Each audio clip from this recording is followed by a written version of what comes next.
শিক্ষার্থীদেরকেই ঠিক করতে হবে তারা কেমন ভবিষ্যৎ এবং কেমন বিশ্ব চায় এ মন্তব্য করে ডক্টর মোহাম্মদ ইউনূস বলেছেন, সবাই সব কিছু মেনে নিয়ে গর্তে ঢুকে থাকলে কোনো পরিবর্তন আসবে না।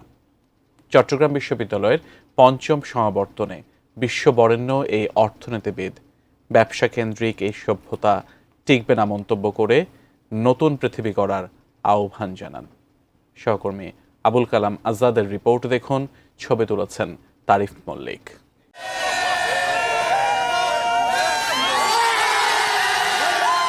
চারদিকে সাজ সাজ রং, উৎসবের রঙে রঙিন। প্রিয় ক্যাম্পাসে আনন্দ উল্লাসে মেতেছেন গ্র্যাজুয়েটরা। কারো বা অপেক্ষা 9 বছরের। বহু গ্র্যাজুয়েটের অপেক্ষা ছিল এটি সমাবর্তনের।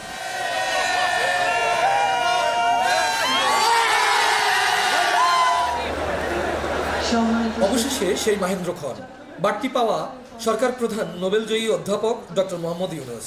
চট্টগ্রাম বিশ্ববিদ্যালয়ের এবারের সমাবর্তনে তিনি প্রধান অতিথি এবং সমাবর্তন বক্তা।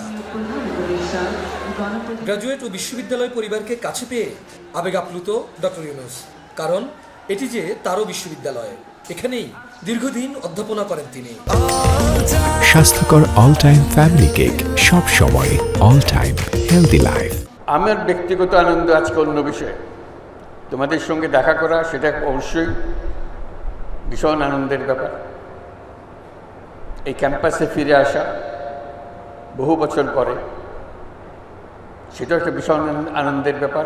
শিক্ষার্থীদের ভবিষ্যৎ গড়ার পাশাপাশি নতুন বিশ্ব গড়ার আহ্বান জানান প্রধান উপদেষ্টা। ছাত্র সমাজ তারা ঠিক করবে যে তারা কী ধরনের ভবিষ্যৎ চায় নিজেদের জন্য। আমরা কী ধরনের বিশ্ব চাই, কী ধরনের সমাজ চাই, কী ধরনের সংসার চাই, কী ধরনের শিক্ষা ব্যবস্থা চাই, এগুলো আমার মনের মাধুর মিশিয়ে আমাকে বের করে নিতে হবে। গতের মধ্যে ঢুকে গেলাম, যা আছে সেটা মেনে নিলাম, তাহলে কিছুই পাল্টাবে না, কিছুই পরিবর্তন হবে না। বিশ্ববিদ্যালয়ের পাঠদান ও গবেষণা খণ্ডিত হলে তা গন্তব্যহীন শিক্ষায় পরিণত হবে বলেও মন্তব্য তার।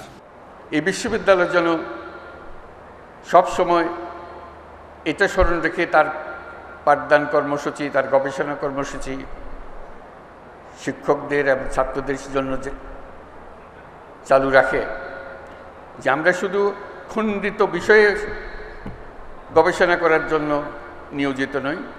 আমরা এই প্রত্যেকটি গবেষণার পেছনে একটি আমাদের উদ্দেশ্য, সমস্ত বিশ্বকে আমাদের মনের মতো করে সাজানোর জন্য, মনের মতো করে বানানোর জন্য।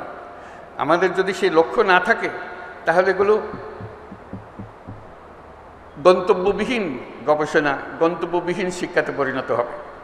বর্তমান সভ্যতা ব্যবসা কেন্দ্রিক মন্তব্য করে প্রধান উপদেষ্টা বলেন, অর্থনীতির ভিত্তি হতে হবে মানুষ। যে অর্থনীতির ভিত্তি হবে মানুষ,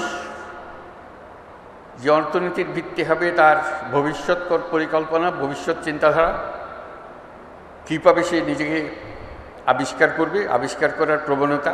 অনুষ্ঠানে প্রধান উপদেষ্টা অধ্যাপক ডক্টর ইউনূসকে সম্মানসূচক ডিলিট ডিগ্রি প্রদান করে চট্টগ্রাম বিশ্ববিদ্যালয়।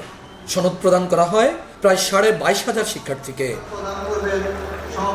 সনদ গ্রহণের আনুষ্ঠানিকতার মধ্যেই সমাবর্তন সীমাবদ্ধ ছিল না। গ্র্যাজুয়েটরা যার পরনায় আনন্দিত ছিলেন অধ্যাপক ইউনূসকে কাছে পেয়ে, কারণ তার কাছ থেকে দারিদ্র, দুর্নীতি ও বৈষম্যমুক্ত বাংলাদেশ বিনির্মাণের দিক নির্দেশনা পেয়ে ছুটছেন যার যার গন্তব্যে। আবুল কালাম আজাদ, এটিএন নিউজ, চট্টগ্রাম বিশ্ববিদ্যালয়, চট্টগ্রাম।